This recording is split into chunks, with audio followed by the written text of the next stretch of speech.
Christian sort of changed from a very outgoing, happy-go-lucky, carefree young man to someone that we didn't really recognise as our son, to be honest. He would just disappear sometimes for days on end and we didn't know where he was. And the GP, the first time I went, said, I think he's your typical teenager, really, and I think you're worrying too much. Give him a bit of space and I'm sure he'll come round. But Christian did know that there was something going wrong, because I remember him saying to me one day, "There's something going wrong with me, Dad, and it's not going away." It was the rave scene. Christian was doing cannabis, which we didn't know at the time, but we know now, and some ecstasy tablets, I'm sure. And he came home after about 3 days of just disappearing and stood on the lawn with his head down, and his long hair was just sort of stuck to his face, and he stood there for about an hour. It was as if he was saying, "I don't know who I am, what I'm doing, where I'm going, I'm just here." And it just was getting worse and worse and worse, and we really didn't know what to do, did we? No.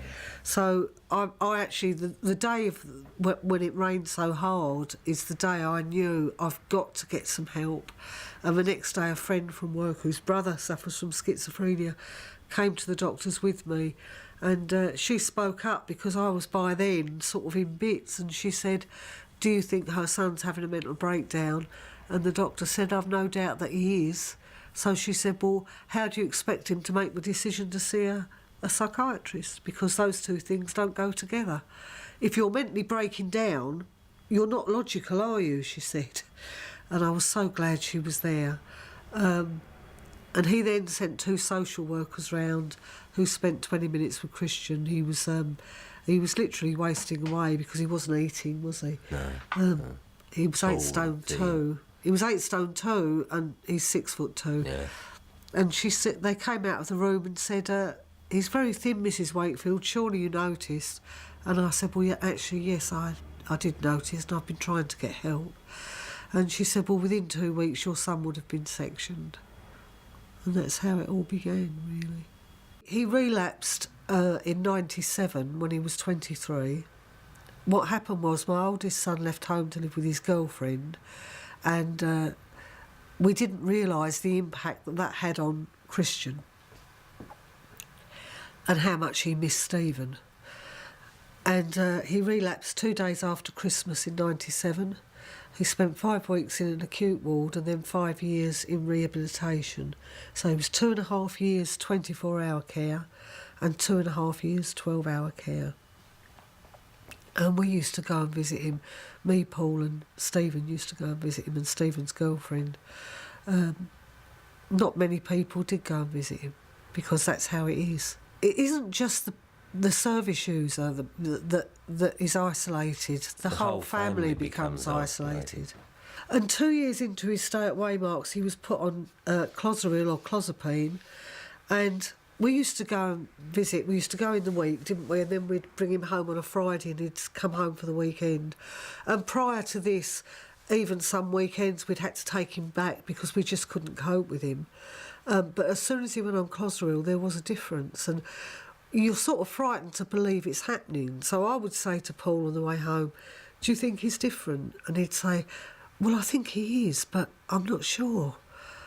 Because you're frightened to believe it. Within 6 months, he'd got a job in a warehouse and was working part-time and travelling backwards and forwards on his own, wasn't he? Yeah. Until he was well enough to be moved into the community. And just before he moved in, 100 residents staged a protest at a school over the road. We don't want the mentally afflicted living near us. They sent letters to the local paper. One letter says, it was headed "Caring About Children." It's because we care about children that we object to the type of people who are moving into this complex. We would have no objection at all to the physically disabled, but we object to the mentally afflicted because of a danger to our everyday lives. Christian read the letters in our local paper. And could not understand. He just could not understand why anyone would be like that. would judge him when they don't even know him. as a person. And then he started to go swimming again, which we were really pleased about, and we encouraged him to do it because he used to love swimming before he developed this illness. And he was going 3 times a week for an hour at a time. And he came home one day and he said, "Mum, one of the lifeguards spoke to me today, and he said, 'You're in here a lot.' So I said, 'What did you say?' He said, 'I said, yes, I've had a mental illness and I'm trying to build up my muscles because I laid in bed for years. So I'm trying to get fitter.'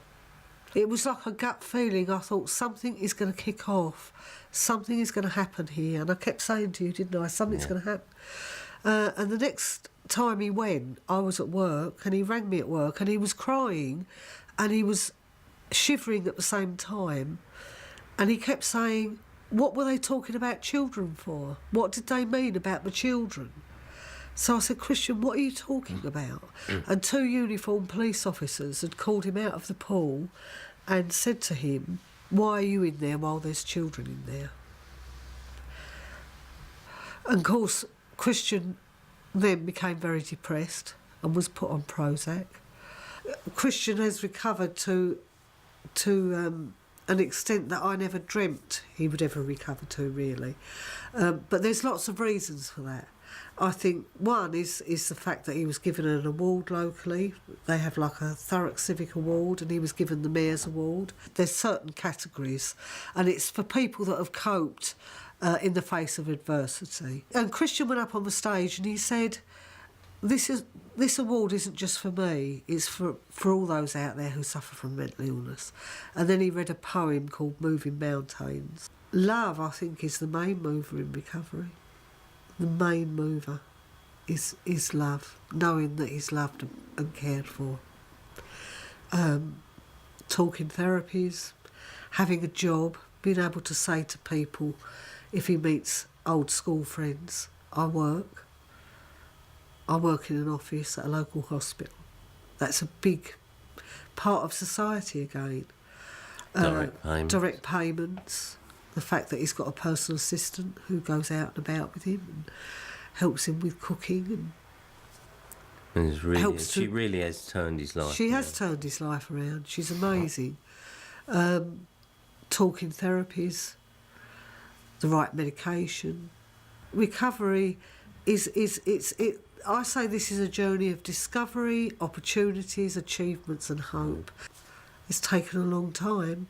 It's been a long, hard, rocky road, but it's possible.